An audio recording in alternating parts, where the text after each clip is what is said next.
activities relating to operating, investing as well as financial activities are recorded in Accounting Standard 3. This Accounting Standard 7 is being used relating to the construction contracts. Any fluctuations that are taking place in the foreign currency or foreign exchange, so that will be included in the Accounting Standard 11. Whatever the transactions relating to borrowing cost, that will be recorded in the Accounting Standard 16 in the financial statement.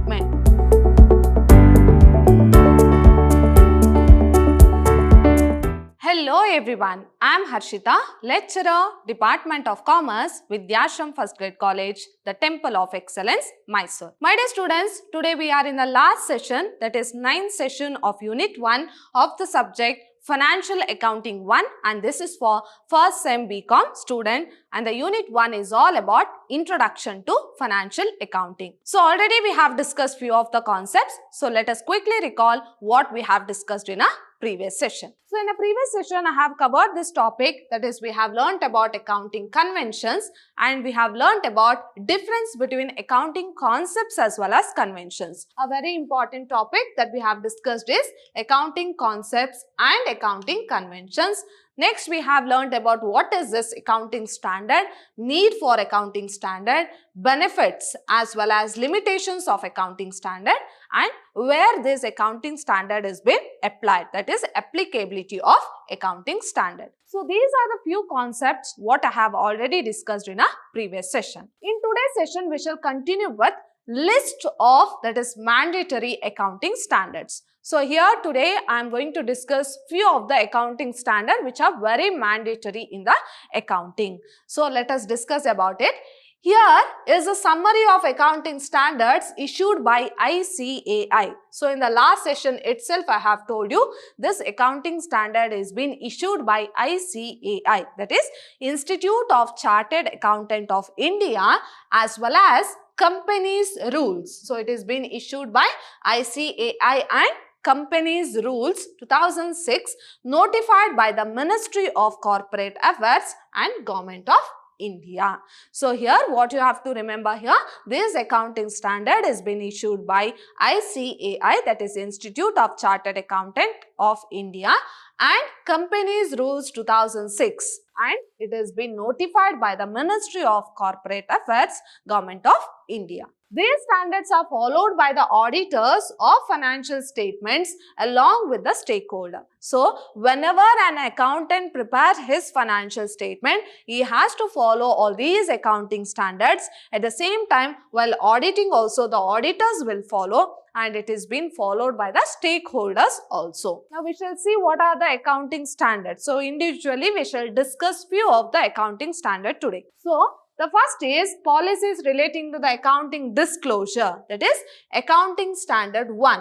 So this Accounting Standard 1 tells about policies relating to the accounting disclosure. So this standard deals with the disclosure of significant accounting policies. So it tells about what are the important accounting policies or policies to be followed in accounting, which are followed in the preparing as well as presenting the financial statement. So what are the important accounting policies that has to be followed while presenting this financial statement? So that we learn under Accounting Standard 1, that is relating to policies related to accounting disclosure. Now coming to the next accounting standard, that is Accounting Standard 2. We are going to learn about valuation of inventories. So how the inventories has to be valued, how the stock in an organization has to be valued.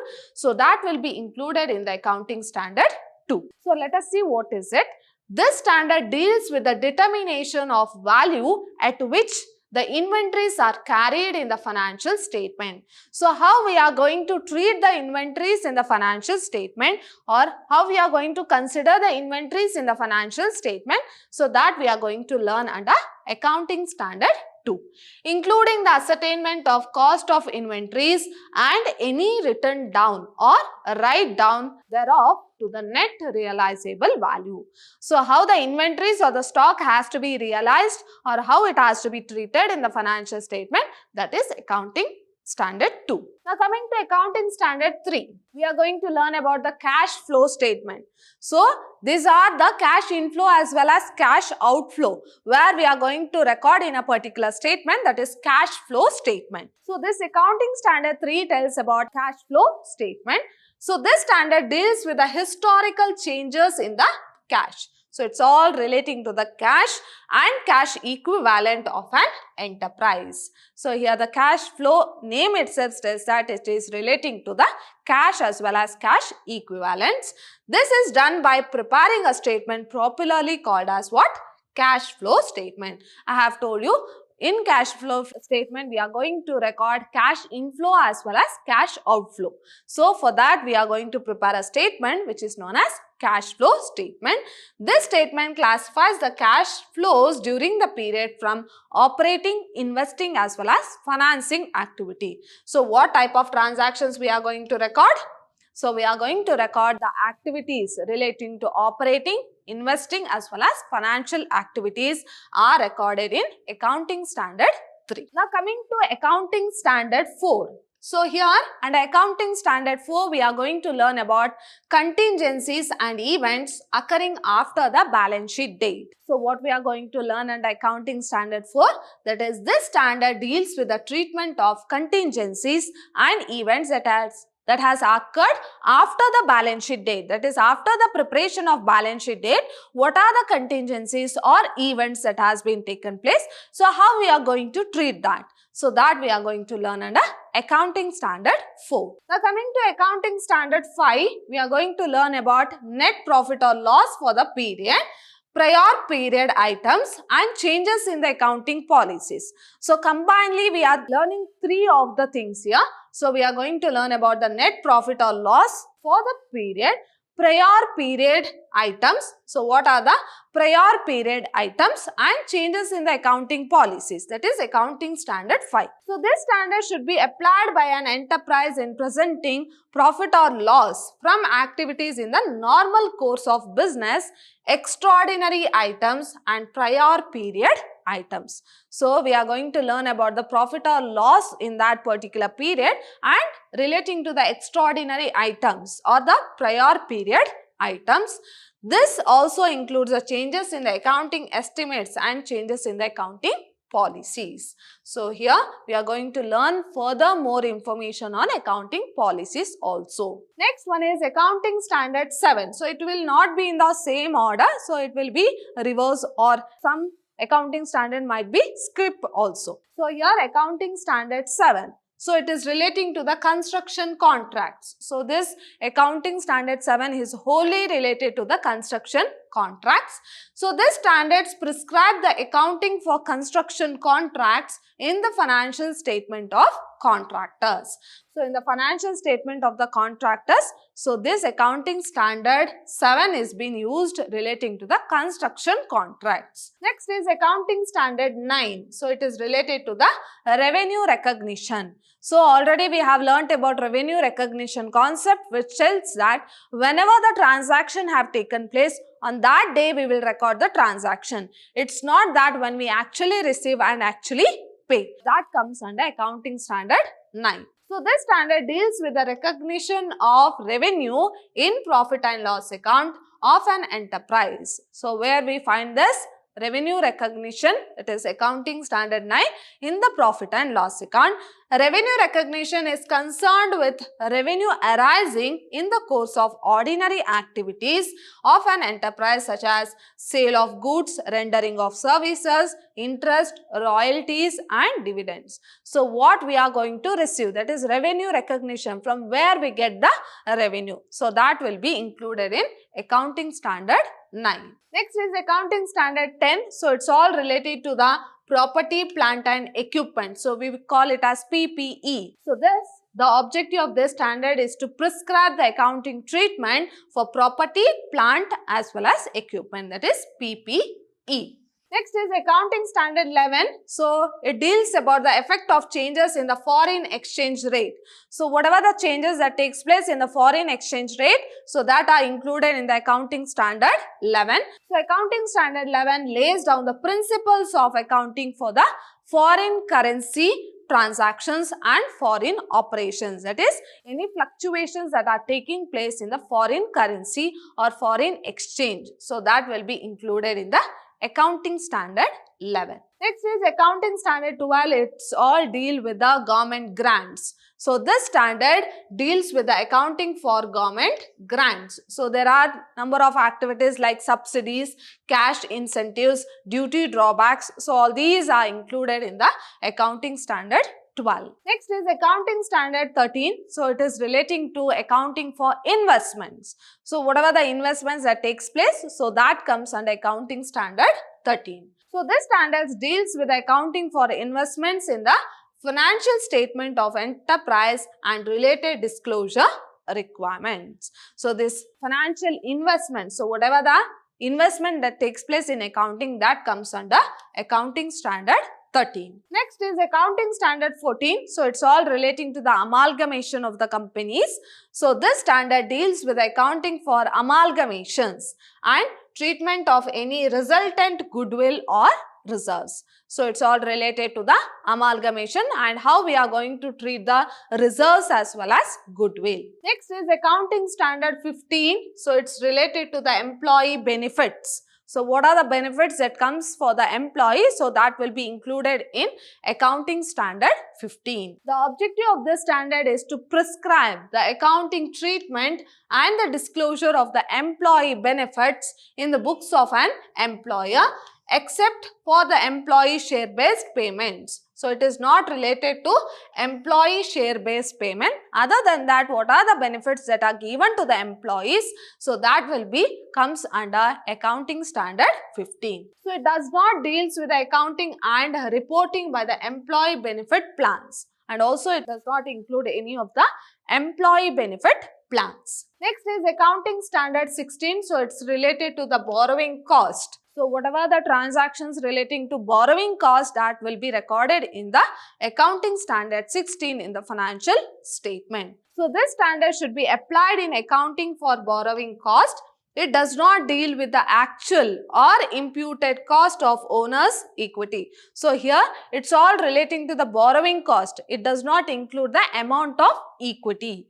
Okay. So including preference share capital, not classified as a liability. So here it's not relating to the equity, it's all related to the borrowing cost. So which comes under accounting standard 16. Next is accounting standard 17. So it is reporting on financial segments. So the objective of this standard to establish the principle for reporting the financial information for different types of segments.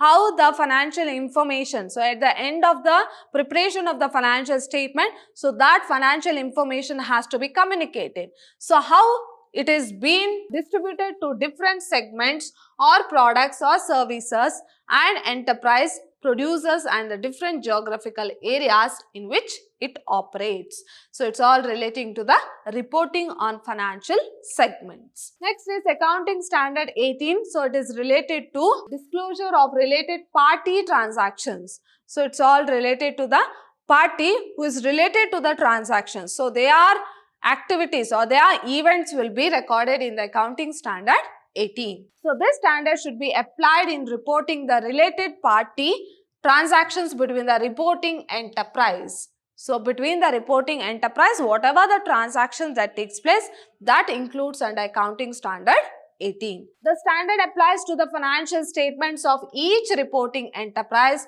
and also the consolidated financial statement present by the holding company. So whatever the transactions which is been related to the holding company. So what are the consolidated transactions? So that all comes under accounting standard 18. Next is accounting standard 19. So it's relating to the accounting policies and disclosure on lease transactions.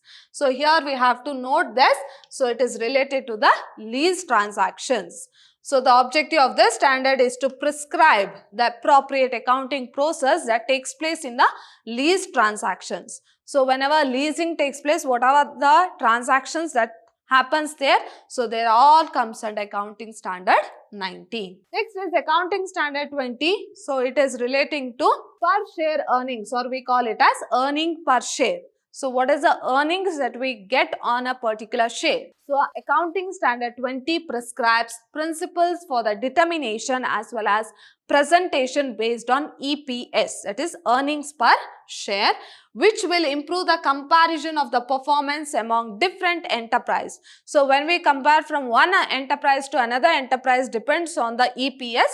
So easy comparison can happen based on Accounting Standard 20. So among different enterprise for the same accounting period and different accounting periods for the same enterprise. So here year after year comparison as well as with the comparison with a different enterprise can also takes place by using this EPS, that is earnings per share. Next one is Accounting Standard 21, preparation and presentation of consolidated financial statement. So all the applications relating to the presentation as well as preparation of consolidated financial statement comes under Accounting Standard 21. So what are the rules to be followed? So how it has been applied? So what are the guidelines to be followed? Everything comes under Accounting Standard 21. Next is Accounting Standard 22. So it is related to the taxes on income, accounting for taxes on income.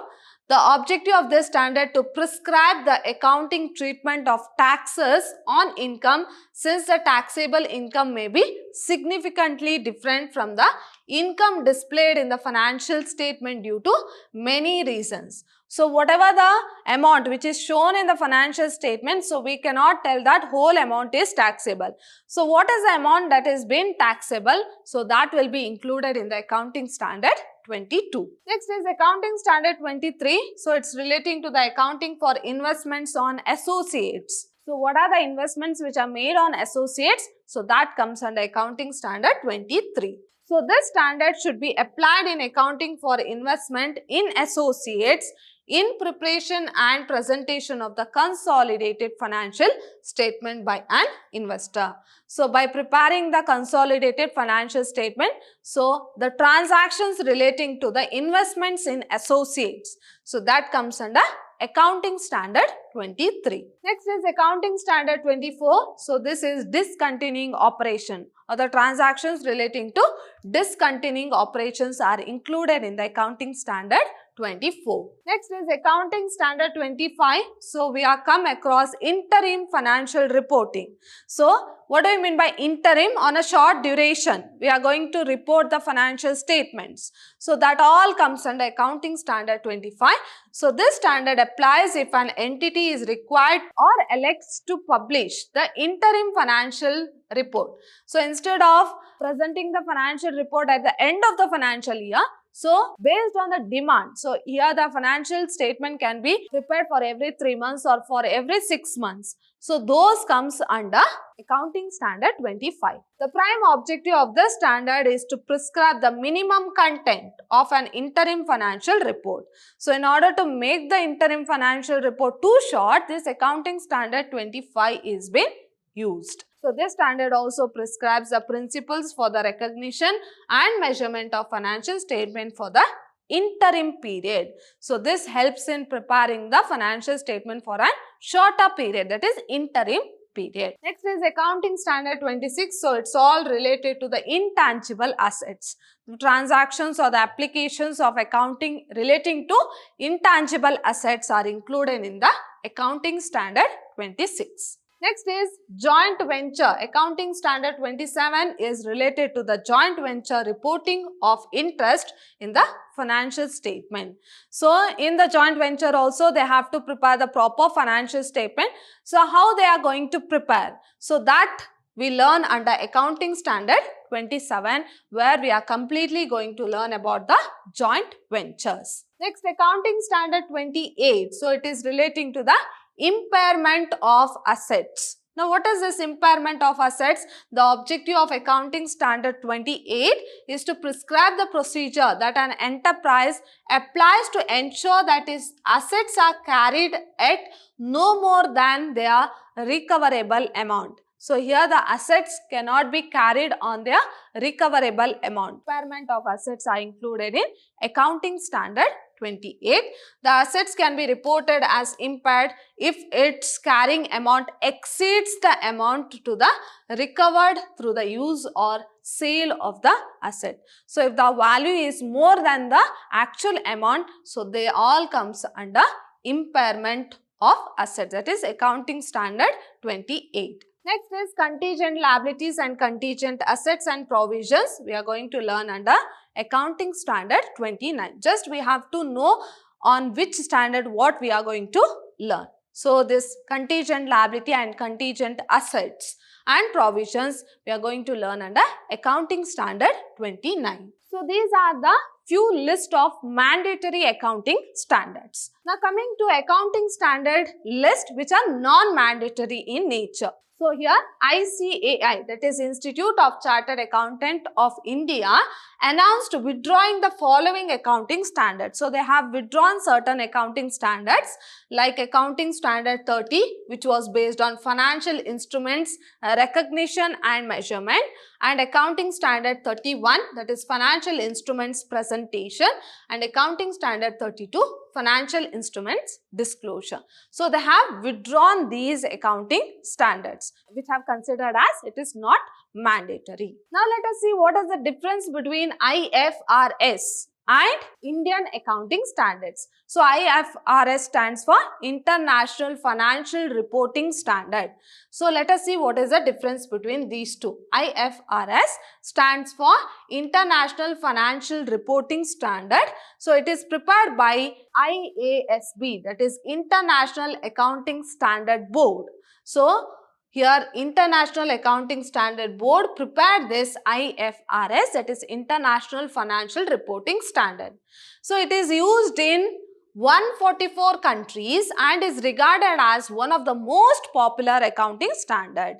So, when compared to Indian accounting standard, so Indian accounting standard is confined only to India, whereas this IFRS, International Financial Reporting Standard, so it includes or it is used in 144 countries and it is regarded as one of the most popular accounting standard. So, Indian accounting standard is also known as, or INDAS is also known as Indian accounting standard or Indian version of IFRS.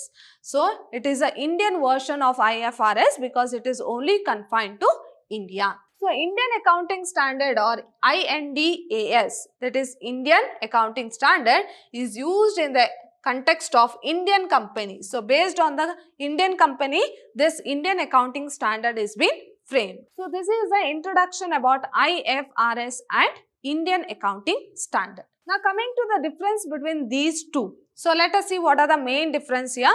So, as we all know, as the name itself suggests that IFRS is used all over the world, but whereas Indian accounting standard is used only in India. So, if you see the definition here, IFRS stands for International Financial Reporting Standard. It is an internationally recognized accounting standard. So, it is being used internationally. It is not only confined to a particular country, it is being used internationally. Whereas Indian accounting standard, INDAS stands for Indian Accounting Standard. It is also known as Indian specific version of IFRS. So, it is a specific version of IFRS where it is only confined to India. Next one is developed by. So, who have developed or who has developed IFRS? IASB, that is International Accounting Standard Board. Whereas Indian Accounting Standard is developed by whom? MCA, that is Ministry of Corporate Affairs. So, this is a main difference here based on the development. Next, followed by. So, who is going to follow this IFRS? 144 countries across the world. So, it is a International Financial Reporting Standard where it is being followed or it is being used by 144 countries.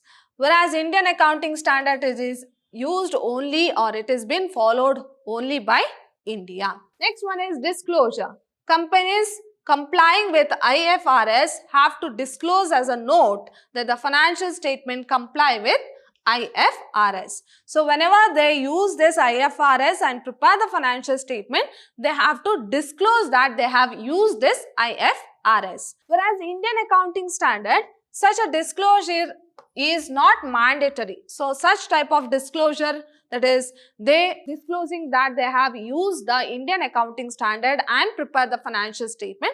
So such type of disclosure is not necessary here for companies complying with Indian accounting standard or INDAS. So here it is not compulsory, but here it is in IFRS, it is mandatory that each and every company who is going to follow the IFRS, they have to disclose. Next one is financial statement components. So let us see what are the financial statement components that are included in IFRS and Indian accounting standard. So it includes the following. So this IFRS includes statements of financial position, statement of profit or loss, statement of changes in equity for the period, statement of cash flow for the period. So these are all included in IFRS. Whereas coming to Indian accounting standard, it includes balance sheet, profit and loss account, cash flow statement, statement of changes in equity, notes to financial statement, disclosure of accounting policy. So all these are included in the Indian accounting standard. Next one is balance sheet format. So companies complying with IFRS need have a specific guidelines for preparing the balance sheet with assets and liability to the classified as current as well as non-current. So here a proper classification has to be made while they are going to prepare the financial statement, that is balance sheet, a list of assets with current as well as non-current asset and a list of liability with current as well as non-current liability has to be included. Whereas coming to Indian accounting standard, companies complying with INDAS need not have such requirements. So there is no such requirements for balance sheet format, but the guidelines are defined for presenting the balance sheet. So here the guidelines will be given, but they need not strictly follow this requirement. There is no such requirements in the Indian accounting standard. So these are the main difference between IFRS as well as Indian accounting standard. Hope you have understood what are the main difference here. So we have learned lot of difference between Indian accounting standard as well as IFRS. So my dear students, hope you have understood today's session. See you all in my next session with a new topic. Till then, take care. Thank you.